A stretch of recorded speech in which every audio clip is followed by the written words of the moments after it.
Alright, so this week, AI crossed a line it can't come back from. Meta dropped a new architecture called VL-JEPA that challenges traditional language models. Then a Unitree humanoid robot went superhuman, flying kicks, backflips, and a live TV debut that felt straight out of science fiction.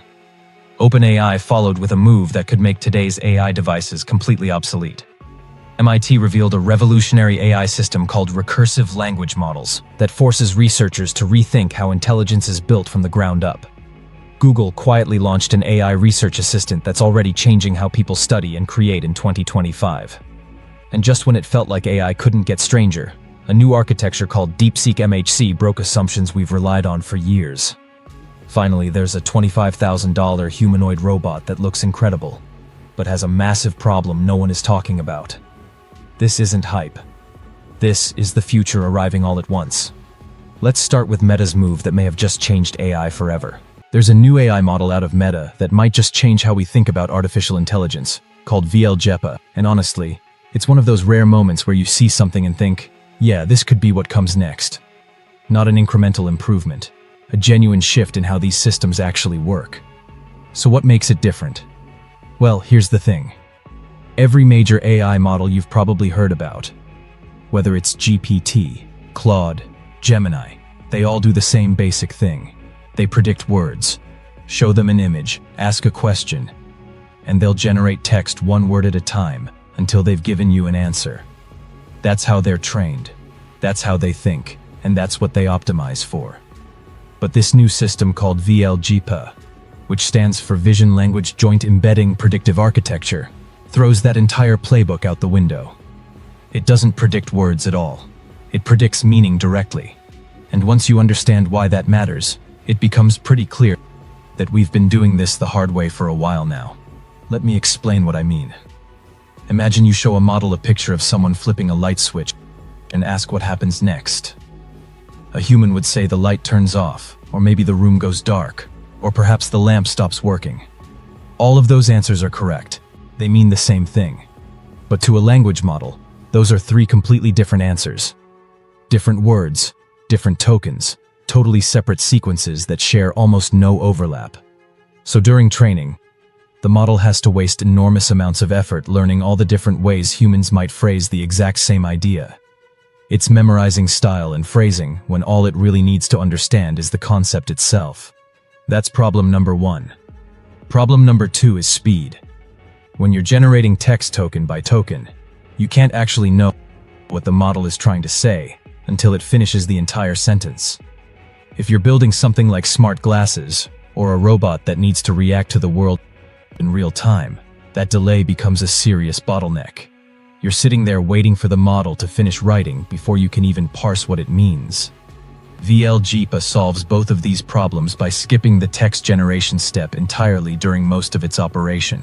Instead of predicting the next word, it predicts what the answer should mean, represented as a continuous vector in what's called an embedding space.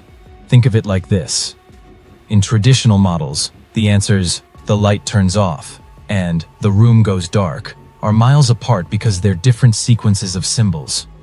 But in embedding space, those two answers can sit right next to each other because they mean the same thing. That's the entire game. By working in meaning space instead of word space, you collapse a messy multi-option problem into something clean and learnable. Here's how it actually works under the hood. There are four main pieces. First, a vision encoder takes your image or video and turns it into visual embeddings.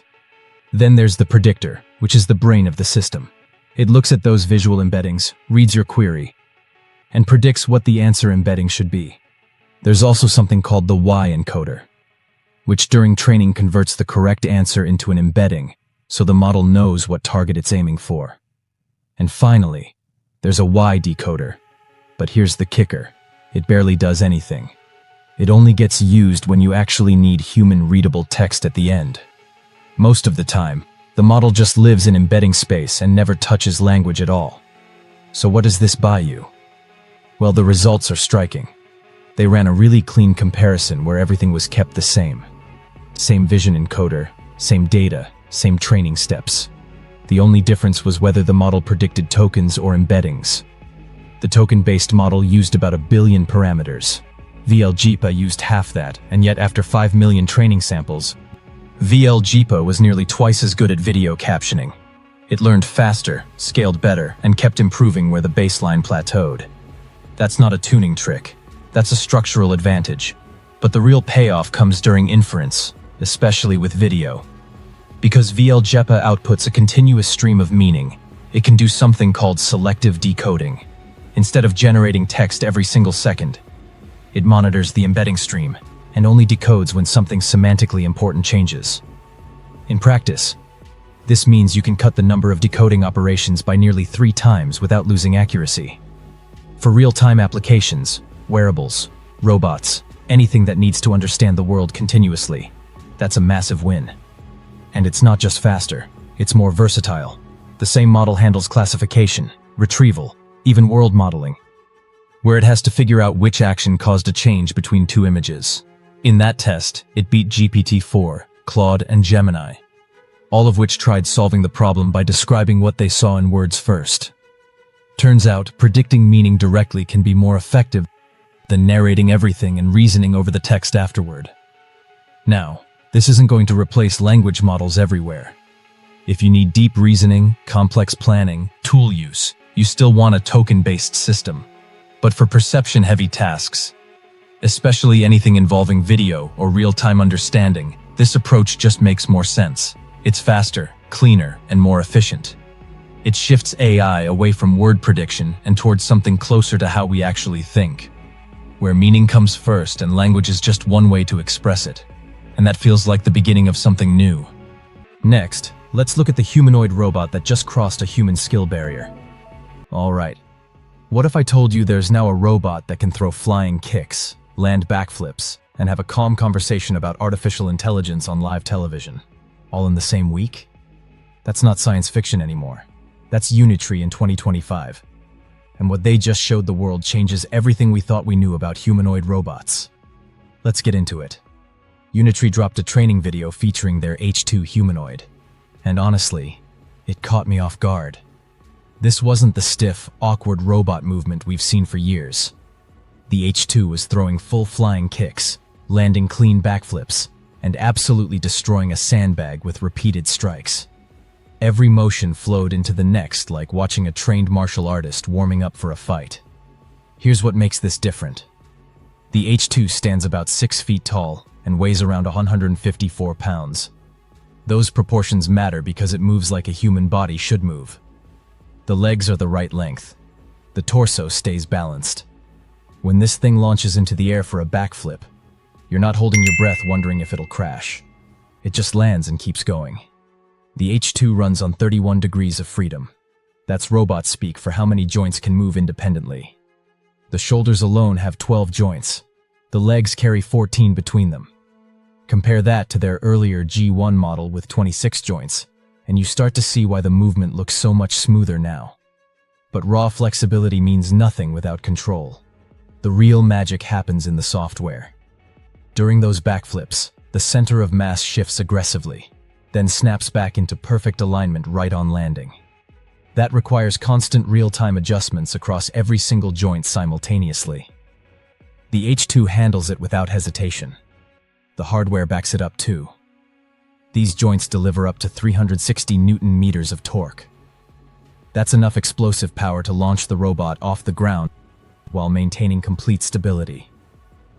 Power without precision creates chaos. Unitree clearly figured out how to balance both. Now here's where things get really interesting. While that training footage was spreading across the internet, a completely different Unitree moment was happening on live television. A G1 humanoid named Koid appeared on CNBC and discussed whether the current AI boom is a bubble or something more lasting. Let that sink in for a second. A humanoid robot sat on a financial news program and gave a measured, balanced take on artificial intelligence investment. It acknowledged the excitement, suggested time will reveal the truth, and sounded exactly like a cautious executive hedging their bets. The fact that a robot delivered that analysis on camera shows how far we've actually come. The G1 platform runs with 23 degrees of freedom and weighs about 77 pounds. It can perform martial arts routines, dance moves, and boxing combinations. One viral moment even showed an operator accidentally kicking himself because the robot mirrored his movements so precisely. And here's the part that might surprise you most. You can actually buy one. The G1 sells in the United States through Unitree's official distributor. Prices range from around $16,000 to over $160,000, depending on configuration. These aren't lab prototypes anymore. They ship to customers. They operate in real environments right now. Meanwhile, Boston Dynamics unveiled their new Atlas at CES 2026. They've completely redesigned the robot for industrial use. Higher hips, longer legs, 4-finger hands instead of 3, and the whole system runs on just 2 unique actuators. That simplicity means a technician can swap out a limb in under 5 minutes. The new Atlas hits 56 degrees of freedom, lifts 110 pounds, and handles temperatures from -20 to 40 degrees Celsius. Boston Dynamics says their 2026 deployments are already fully committed. Fleets are shipping to Hyundai and Google DeepMind. Hyundai plans to manufacture 30,000 units annually by 2028. The numbers tell the story. Unitree is reportedly eyeing an IPO valued at up to $7 billion. That's not hype money anymore. That's serious commercial confidence in humanoid robotics as an actual industry. But there's another layer to this that most people are missing. Unitree has been quietly developing something called teleoperation. Human operators wear special rigs or mixed reality headsets like Apple Vision Pro and control these robots in real time. Every movement the human makes, the robot mirrors instantly. That means human intuition flows directly into the machine. Here's why that matters. Every single teleoperation session generates training data. The robot learns from human movement patterns, decision-making, and physical intuition. It's not just remote control. It's an accelerated learning system disguised as a job. The more humans operate these robots, the smarter they become. Eventually, they won't need us controlling them at all. Think about what that means for warehouses, factories, construction sites, and eventually homes. A robot that learned from thousands of hours of human operators handling real-world tasks, not simulated environments, not carefully controlled labs. Actual messy, unpredictable reality. CES 2026 made one thing absolutely clear. Humanoid robots aren't a distant dream anymore. China brought the largest concentration of humanoid hardware to the show floor this year. Dozens of companies displayed deployable systems, not concept art. The race isn't about who can build a robot that walks anymore. It's about who can scale production fastest. We've crossed a threshold here. Robots now land backflips, discuss economics on cable news, ship to paying customers, and appear on factory roadmaps worldwide. The gap between experimental prototypes and real deployable systems shrinks every single month. This technology isn't coming, it's already here. And honestly, I think we're only seeing the beginning. Now let's talk about OpenAI Gumdrop, and why it could make today's AI devices obsolete. Alright, so OpenAI is building their first ever physical product, and it's nothing like what you'd expect. No screen, no keyboard, just a small pen-shaped device that you can wear around your neck or slip into your pocket. They're calling it Gumdrop internally. And according to leaked reports from supply chains and court documents, this thing is deadly serious. We're talking about a launch somewhere between 2026 and 2027, designed by none other than Jony Ive, the genius behind the iPhone's iconic look. Yeah, that Jony Ive. Now, you might be wondering why OpenAI would even bother with hardware when they've got ChatGPT dominating the software space. Here's the brutal truth. They're terrified of being locked out. Right now, if you're on an iPhone, Siri controls the gateway. On Android, it's Google's Gemini. OpenAI doesn't own any of those access points, and that's a massive problem. Their own executives admitted in court during Google's antitrust trial that they're deeply worried about competitors shutting them out of browsers and operating systems. People don't compare AI models and pick the best one. They use whatever's already there by default, and OpenAI controls exactly none of those defaults. That's where Gumdrop comes in. This device creates a direct line between you and ChatGPT that bypasses app stores, home screens, and all those gatekeepers entirely. It's about the size of an old iPod Shuffle, deliberately screenless, and works primarily through voice. But here's the killer feature everyone keeps talking about. You can write something by hand, point the device's camera at it, and it'll transcribe your notes straight into ChatGPT. That's not a gimmick. That's targeting a specific workflow where pulling out your phone actually breaks your focus. OpenAI isn't messing around with this either. They bought Jony Ive's entire hardware startup in an all-stock deal worth around $6.5 billion. That's an insane commitment for a company that's never shipped hardware before. And they've handed manufacturing over to Foxconn, the same company that builds iPhones. Originally, production was supposed to happen in China, but OpenAI deliberately shifted everything to Vietnam and possibly the US.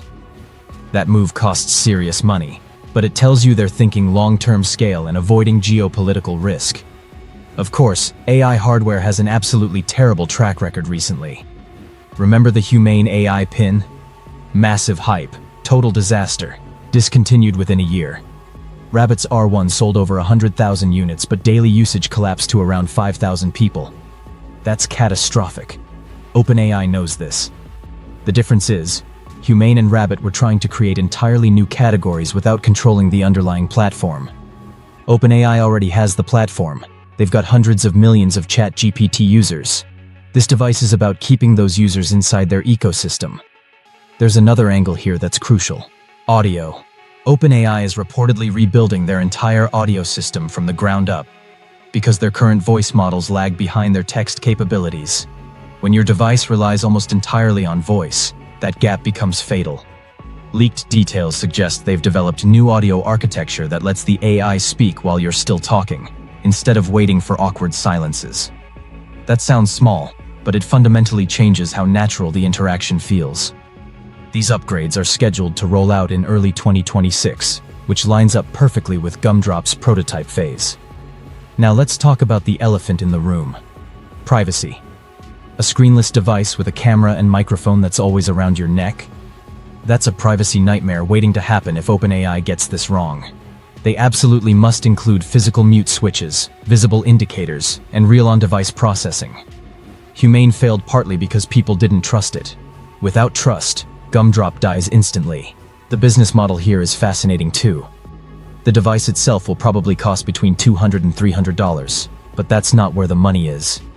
If just 25% of buyers become paying ChatGPT subscribers at $20 a month and stick around for 2 years, that's an extra $120 per user in subscription revenue. At scale, that rivals the hardware profit itself. It's the exact same strategy Amazon used with Kindle. Sell the device cheap, make money on the ecosystem. And this is just the beginning. OpenAI is eyeing potential acquisitions like Pinterest for its massive image dataset and user base. And they've openly said they'd be interested in buying Chrome if regulators force Google to sell it. Chrome isn't just a browser. It's the gateway to the internet for billions of people. Owning it would give OpenAI unprecedented control over how people discover and access AI. So here's what it really comes down to. OpenAI isn't just building a gadget. They're fighting for survival in a world where distribution trumps intelligence. The question isn't whether Gumdrop will be well designed. With Jony Ive involved, it probably will be. The real question is whether people will actually trust a screenless AI device enough to make it part of their daily routine. Because if they do, OpenAI just secured their future, and if they don't, well, they've got bigger problems than a failed hardware launch. Will people trust a screenless AI device enough to make it part of daily life? Drop your take in the comments. After that, let's break down MIT's revolutionary AI architecture and why it matters. Alright, so MIT just dropped a paper on New Year's Eve that completely flips the script. And no, it's not a bigger model, it's not a wider window, it's something far more clever. Here's the thing. We've watched context windows explode from 8,000 tokens to 100,000. Then suddenly everyone's racing to 1 million. Sounds amazing, right? Unlimited context, infinite memory, problem solved. Except it's not. Because when you actually try to use these massive context windows in the real world, something strange happens. The model starts losing the plot. Literally. Quality tanks, answers get vague, costs spiral out of control, and the AI basically drowns in its own information. Researchers have a name for this now. Context rot. And it gets worse the more complex your task is. Simple searches where you're looking for one specific fact, those scale pretty well. But ask the model to analyze relationships across thousands of documents, or compare hundreds of data points, it falls apart completely. In benchmarks like Oolong, GPT-5's F1 score drops near zero, as inputs get longer. Near zero. That's not a context problem. That's a fundamental architecture problem. So here's where it gets interesting. A team at MIT led by Alex Zhang, along with Tim Kraska and Omar Khattab, just published a paper called Recursive Language Models, and the core insight is brilliant in its simplicity. Instead of cramming everything into the AI's brain all at once, what if the prompt itself lived outside the model? What if the AI could treat that massive input like a workspace it explores, rather than something it has to memorize? Think about how you'd handle a massive research project. You don't read every page of every book simultaneously. You skim, you search for keywords, you take notes, you focus on relevant sections, and sometimes you get help from colleagues to tackle different pieces. That's exactly what recursive language models do. The AI gets a simple toolkit. It can search through the input, pull out snippets, write code to filter information, and here's the kicker. It can even call smaller versions of itself to handle specific chunks. Then it synthesizes everything into one coherent answer. The results are honestly shocking. On a benchmark with up to 1,000 full documents, that's millions of words, millions. Traditional models can't even process that much input. RLMs handle it casually. GPT-5 wrapped in this system hits over 91% accuracy at under $1 per query. The old approach would cost up to $3, and that's assuming the model could even fit all that data in the first place. But the real magic shows up on harder tasks. Take code QA from Longbench. GPT-5 alone gets 24% accuracy. Add summarization, 41%. Switch to the RLM approach, 62%. That's not a small improvement. That's a paradigm shift. And what's wild is that even without the recursive calls, just moving the context outside the model's memory and letting it interact with it programmatically jumps accuracy to 66%. The environment itself is doing most of the heavy lifting. Here's what makes this so different. Traditional models are like students cramming for an exam, desperately trying to memorize everything. RLMs are like researchers with a library card. They don't need to know everything. They just need to know where to look and how to navigate. The model peeks at the input first to understand what it's dealing with. Then it searches selectively for relevant patterns. When things get complex, it breaks the problem into smaller pieces, sometimes delegating to helper models, and assembles the final answer step by step. Now, it's not perfect yet. Current RLMs only go one level deep. There's no reinforcement learning guiding when to split tasks or when to stop searching. Sometimes the model overthinks and burns through budget. But here's the thing.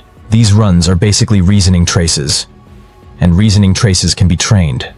Combine this structure with RL, and you could teach models to navigate massive inputs efficiently, learning exactly how deep to recurse and when to move on. Prime Intellect has already built on this idea with their implementation, adding batch processing and strict output formatting.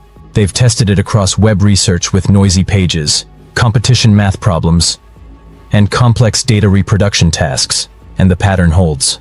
Models become dramatically more reliable once wrapped in this structure. But they also discovered something fascinating. Different models behave completely differently inside the same RLM framework.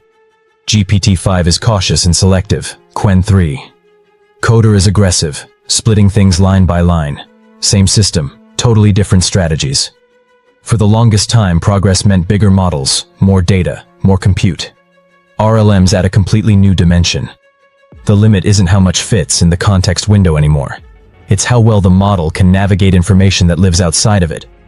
We're talking about agents that could handle entire company knowledge bases, massive code repositories, months of logs, all without forgetting critical details.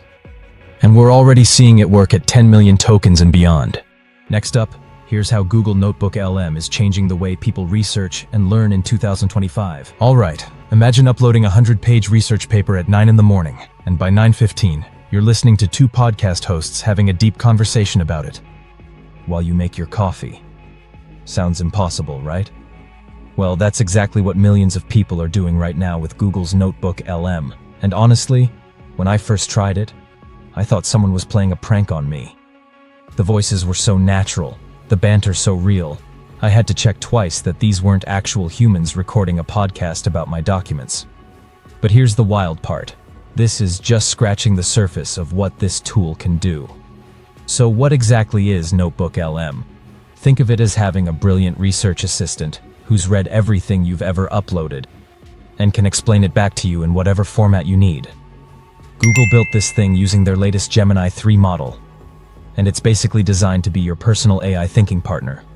You can throw in up to 50 different sources into a single notebook, whether that's PDFs, Google Docs, YouTube videos, website links, even audio files and images, and it'll analyze all of it together. Now let me tell you about the feature that's been breaking the internet. It's called Audio Overview, and this is where things get genuinely mind-blowing. You click one button, and within a few minutes, NotebookLM generates a completely custom podcast where two AI hosts discuss your content.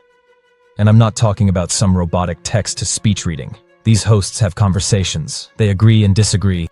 They make jokes. They say things like, "Wait, that's actually really interesting," or, "Hold on, let me make sure I understand this correctly." The first time I heard it, I literally sat there with my mouth open because the quality is that good. But here's what makes it even more powerful. You can now actually join these podcast conversations. Yes, you heard that right.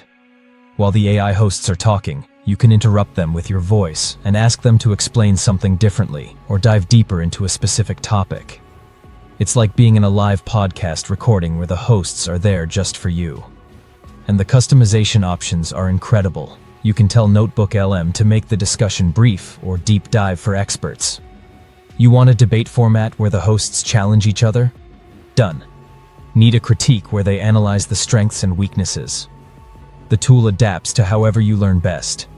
Students are using this to turn their lecture notes into study podcasts they can listen to during their commute. Researchers are transforming dense academic papers into digestible conversations. Business professionals are converting meeting transcripts into quick audio summaries. But wait, there's more. NotebookLM recently added something called Deep Research.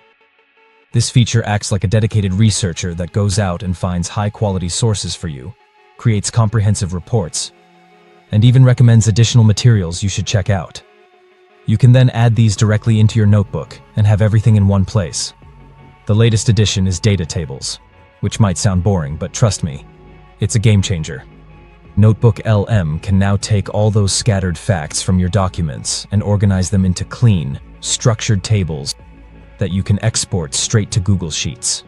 Imagine having meeting transcripts automatically turned into action item tables organized by person and priority, or research data compiled into comparison charts without you lifting a finger. And it doesn't stop at audio.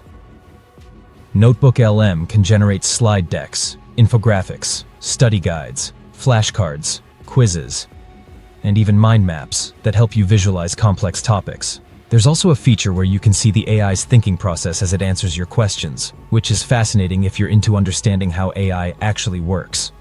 The basic version of NotebookLM is completely free, which is almost unbelievable given what it can do. But if you're a power user, there's NotebookLM Plus, which gives you 5 times more audio overviews, way more notebooks and sources, team collaboration features, and priority access to new features. It's built into certain Google Workspace plans or available through Google Cloud. What really sets NotebookLM apart from tools like ChatGPT is that it becomes an expert specifically on your content. Everything it tells you is grounded in the sources you've uploaded, with citations you can verify. It's not pulling from general knowledge, it's pulling from your materials. Whether you're a student trying to ace your exams, a professional drowning in documents, or just someone who wants to understand complex topics faster, NotebookLM is changing the game. The fact that Google is offering this level of AI capability for free is honestly wild. If you haven't tried it yet, head over to notebooklm.google and prepare to have your mind blown. Trust me, once you hear those AI hosts discussing your first document, you'll wonder how you ever lived without this. Now, let's explore DeepSeek MHC, the AI architecture that's challenging everything we thought we knew. DeepSeek, a Chinese AI lab, just dropped a paper saying there's a whole new way to build these models that could supercharge them. It's like discovering a secret upgrade in a game you thought you knew inside out. And it could change the whole playing field. At the heart of modern AI lies something called a residual connection. Picture it like a shortcut that lets information skip ahead in the network. This shortcut was a lifesaver that stopped training from collapsing as models got deeper. But here's the catch. It made all the data squeeze through one narrow tunnel. It kept things stable, but also limited how much information could flow around inside the model. Researchers wondered, what if we widen that tunnel with multiple streams? This idea, called hyperconnections, Sounds great on paper. Instead of one path, imagine several parallel lanes mixing information. In early tests, training looks fine, but as you push the model, those unconstrained streams start to misbehave. Tiny errors get amplified layer after layer, signals blow up, and the model literally crashes out of nowhere. It's like opening multiple faucets at once without pressure control. Suddenly the whole thing floods. DeepSeek's new idea fixes this with what they call manifold constrained hyperconnections, or MHC. Instead of a free-for-all mix, they force the blend to stay balanced. Every mixing step is designed so that each input stream shares data evenly.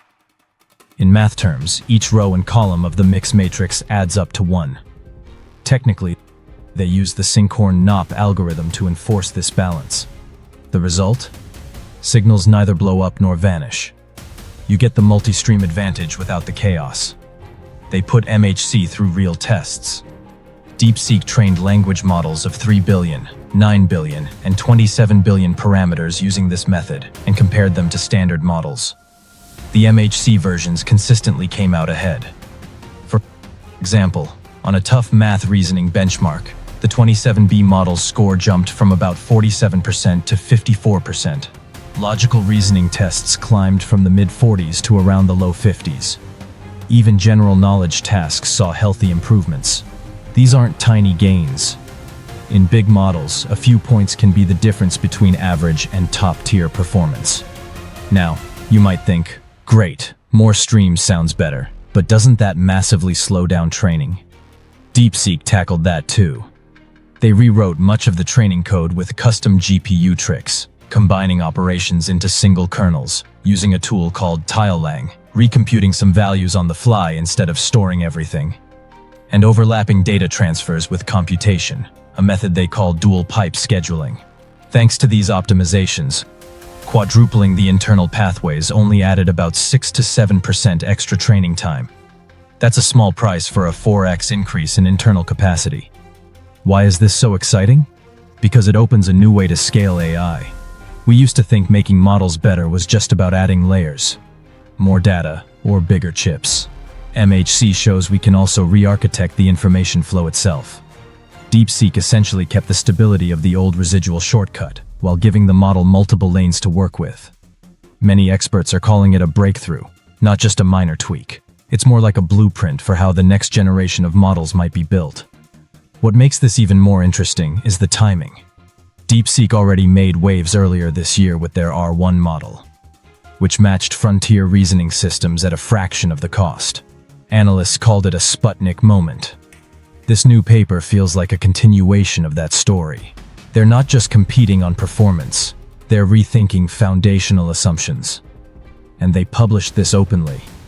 Anyone can read it, experiment with it, build on it. Some analysts think this signals confidence. Others see it as strategic positioning in a rapidly evolving AI landscape. Now, you'd expect widening the internal data flow by 4 times to slow everything down, right? More streams mean more memory pressure, more GPU overhead, more training time. But DeepSeek rebuilt the entire training stack to handle this efficiently. Custom GPU kernels, selective recomputation, overlapping communication with computation. The result? Training time only increased by about 6.7%. That's a 400% increase in internal capacity for less than 7% overhead. That's insane. What makes this even more interesting is the timing. DeepSeek already made waves earlier this year with their R1 model, which matched frontier reasoning systems at a fraction of the cost. Analysts called it a Sputnik moment. This new paper feels like a continuation of that story. They're not just competing on performance, they're rethinking foundational assumptions. And they published this openly. Anyone can read it, experiment with it, build on it. Some analysts think this signals confidence. Others see it as strategic positioning in a rapidly evolving AI landscape. DeepSeek isn't new to surprising us. Remember their R1 reasoning model last year? It matched top Western AI models on reasoning tasks using far less compute. This new paper feels like its sequel. DeepSeek has rebuilt the pipeline again and thrown in some unconventional ideas. They even published the research openly, inviting the whole world to test it out. You can bet other labs are already paying attention and experimenting with these manifold constraints. So, what do you think? Could these balanced, multi-stream connections be the next big leap in AI design? Or just a clever curiosity? One thing's certain. Even in a field as explored as deep learning, there are still fundamental ideas to rethink. And finally, let's take a closer look at the $25,000 humanoid robot with a problem no one's talking about. So, in December 2025, a robot kicked down a door, performed flying martial arts moves, and then literally knocked its own CEO to the ground. Can this $25,000 robot actually do anything useful? Because right now, the EngineAI T800 might be the most impressive piece of hardware with absolutely no brain. The EngineAI T800 burst onto the scene with specifications that made robotics engineers drool.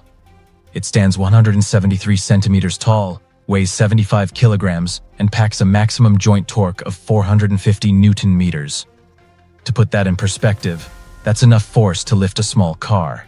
It can run at 3 meters per second, operate continuously for 4 hours thanks to solid-state battery technology, and its legs are powerful enough to perform explosive jumps and those viral flying kicks you've probably seen. The price? Just $25,000 for the base model. That's cheaper than most cars, and a fraction of what competitors charge. EngineAI opened pre-orders promising delivery by June 2026, and according to reports, they've already sold over 1,000 units. But there's a massive problem that almost nobody in the tech media is talking about. When you visit EngineAI's official website, you'll find plenty of information about the robot's impressive hardware. Metal alloys, torque specifications, battery life, cooling systems. But here's what you won't find. Any documentation about how to actually program this thing. No software development kit, no API documentation, no developer community, no tutorials, no GitHub repositories, nothing. Industry analyst RoboHorizon put it perfectly when they noted the T800 has killer specs, but raised the critical question: where's the brain? Think about this for a second. EngineAI is marketing the T800 for industrial production, commercial services, and even family companionship. But how exactly is a factory supposed to integrate this robot into their assembly line? How does a retail store program it to stock shelves or assist customers? How does anyone make it do anything beyond the pre-programmed demonstrations we see in marketing videos? The website mentions something vague about secondary development capabilities, but there's zero publicly available information about what that actually means or how to access those capabilities. Let's compare this to the competition, because the difference is shocking. Boston Dynamics, the company behind Spot and Atlas, has a mature software ecosystem. They offer a comprehensive SDK, extensive documentation, simulation environments, and a thriving developer community. Engineers can write custom applications, test them in virtual environments, and deploy them to real robots with confidence. Tesla's Optimus program regularly showcases their neural network training, simulation environments, and the learning systems that enable their robots to perform complex manipulation tasks. They're transparent about their AI development process. Figure AI, despite their recent safety controversies, has demonstrated sophisticated software that allows their robots to understand natural language commands, reason about tasks, and adapt to new situations using large language models and vision systems. Agility Robotics with their Digit robot has proven deployments in real warehouses, moving hundreds of thousands of totes. They have partnerships with Amazon and other major companies precisely because they've solved the software integration challenge. Even Chinese competitors like Unitree provide open-source frameworks and development tools for their humanoid robots. So what does EngineAI offer? Here's why this matters so much. A humanoid robot without accessible software is essentially an expensive remote-controlled toy. You're buying incredible hardware with no practical way to make it useful for your specific needs. EngineAI offers 4 versions of the T800, ranging from the base model at $25,000 to the ecosystem version at $33,000.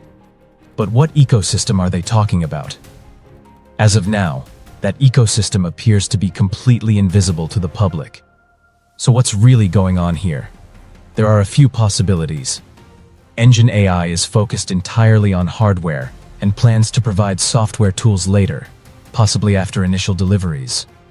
This is a risky strategy because it means early adopters are buying potential rather than capability. If you're considering pre-ordering one of these robots, maybe wait and see if that promised software ecosystem ever materializes. Because right now, You might just be buying the most expensive conversation piece that can't actually have a conversation. And that shift is what makes this work feel like more than just another model iteration. Thanks for watching, and I will catch you in the next one.